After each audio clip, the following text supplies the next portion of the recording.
शहदादपुर खां रिपोर्ट करे रहियो आहे अज़ीज़ खोसो। शहदादपुर में PPL गंबट साउथ फील्ड जे मुलाज़िमनि गैस कंपनी जी ज़ियादतियुनि ऐं नाजाइज़नि ख़िलाफ़ कम छॾ हड़ताल करे मुख्य गेट आॾो एहतिजाजी मुज़ाहिरो करे धरणो हणी इंतिज़ामिया ख़िलाफ़ सख़्त नारेबाज़ी कई, जिते मुमताज़ चांडियो, आमिर बिरोही, गुलाम मोहम्मद लंचवाणी ऐं ॿियनि मुलाज़िमनि दाहियो त गुज़िरियल 10 वरियनि खां कंपनीअ जे मुख़्तलिफ़ शोबनि में कमु करे रहिया आहियूं, पर खेनि के बि सहूलियतूं फ़राहम न आहिनि। मुलाज़िमनि चयो त इंतिज़ामिया तरफ़ां खेनि न वक़्त सर पघार ॾिनी वञे थी, न ई वरी मेडिकल अलाउंस, बोनस और ओवर टाइम ऐं वर्दी अलाउंस ॾिनी वञे थो।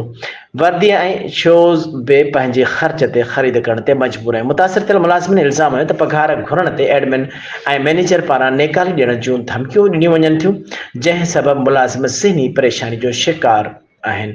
मुज़ाहिरनि चयो त ॿाहिरियनि सूबनि जे माण्हुनि खे मुलाज़िमत ॾेई मक़ामी माण्हुनि जे हक़नि ते धाड़ो हंयो पियो वञे। हुन चयो त धारियनि खे 50,000 खां वधीक पघार, जॾहिं त मक़ामी माण्हुनि खे 30,000 पघार ॾेई माठेड़ी मां वारो सलूक कयो पियो वञे। मुलाज़िमनि दायो त असांजी एतिरी पघार में ज़िंदगी जो गुज़ारो ॾाढो मुश्किल बणिजियल आहे।